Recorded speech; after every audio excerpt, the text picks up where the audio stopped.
The idea did not initiated by him. It's actually initiated by Udine, and he got the request officially from Sabrina, making the proposal to restore the film.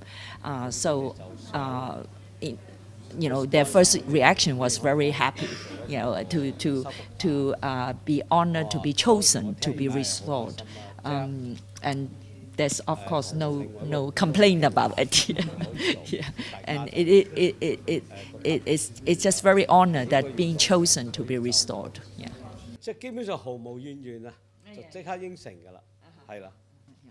So, indeed, like you expect, the feeling of the film is using the expired. So he was actually concerned about the digital restoration will take away the originality of the film, the tone, the defects of the film. It's make the film a very special impression and the outcome.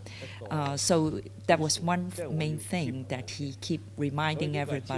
You can do anything to destroy, but do not destroy the imperfectness of the film. In other words, the way to describe the film is no good. It's like dirtiness. The film is dirty because it's expired stock making it. And also, he also remember clearly when he saw the first rush of the film, there's a little hair somewhere on the film, on the frame, and he emphasized to the restoration technician that no matter what you do to adjust the lighting, do not take that hair away, because that hair is something he remembered dearly. It is a part of the film, part of the outcome and the overall quality, the impression he want to make for the film. So he's glad with the overall not so perfect digital restoration. Yeah. Like any foreign language movie to be shown to a international audience, the Cantonese dialogue is always very fast, so fast spoken, and the subtitles is also, you have to read it very fast, right? So sometimes it's almost how do I say, unavoidably, that people will miss something. But overall, he noticed that the audience here seems to be very well trained and learned to it, and they caught a lot of points. They did not miss as much, even though it's story set very far away from Europe here, and they seem to get most of it, and so he would say he is satisfied with the crowd response.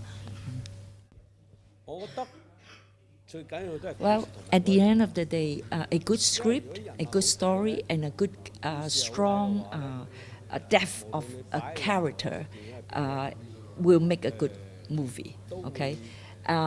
And make a movie that will last, will create an impression and impact for a long time. He also maintained one point is, even though this is a tragedy, he did not make it like to make you sad to the point that you just feel sad. No, there's a lot of strength and energy in making this tragedy. The whole film is the pace and the rhythm are all about energy, all the way to the end of it. And you won't feel boring like a normal indie art house movie. And it's very exciting, even though it's a tragedy. So it's that, if you ask him that's the secret, that may be the secret. That's the secret, is he's able to keep that rhythm and the energy throughout the whole film. It's very clear right now, it seems like Hong Kong cinema are being challenged by the major joint venture production with mainland. And for Hong Kong filmmaker, once they are in a joint venture production, joint co-production, they are restricted not to make certain type of films. So certain genre film will no longer be reproduced or produced. So it really relied on newcomers, new filmmakers to try to make pure Hong Kong cinema again. But however, if these new directors become successful, they will be lured back into making co-production movie. So it's almost like a, whether you say a vicious cycle, but it's a cycle. It's like a cycle of life, a vicious cycle, because co-production definitely offer better conditions, better budget, better equipment and everything. The resources are much better. So for a filmmaker, they are always being tempted to try those kind of projects. It's very hard not to try it. People might consider this as a crisis, that because it might take away the original Hong Kong cinema spirit, but it can also be perceived as the future development.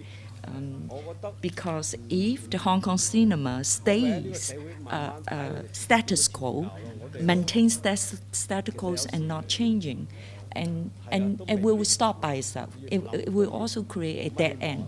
So in order to have the future and open end for the industry, this kind of situation is in a way healthy to develop.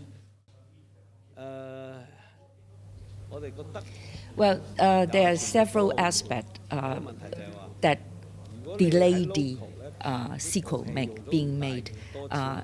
As you know, The Midnight After is a high-tech movie, has a lot of technology and special effects, which require a lot of money to make it good, you know. It will be, shot, yeah, and it will be very risky for the investor because this type of movie will not be able to be shown in the China market. And if it's only relying on the Hong Kong market a lot, the box office will not recover the total investment. So it causes hesitation from the investor to decide whether or not to move forward to it. And also, since The Midnight After to now, Hong Kong is constantly changing because the political aspect, the society, the evolvement, and the handover and everything. And it is going to cause a quite challenging situation for the filmmaker to make a movie, whether you want to side with either side. You know, if you side this way, you might be being criticized. You might side. It's just a situation hard to make. So everybody decided maybe it's time to observe a little bit more and put this on a back burner a little bit. Yeah.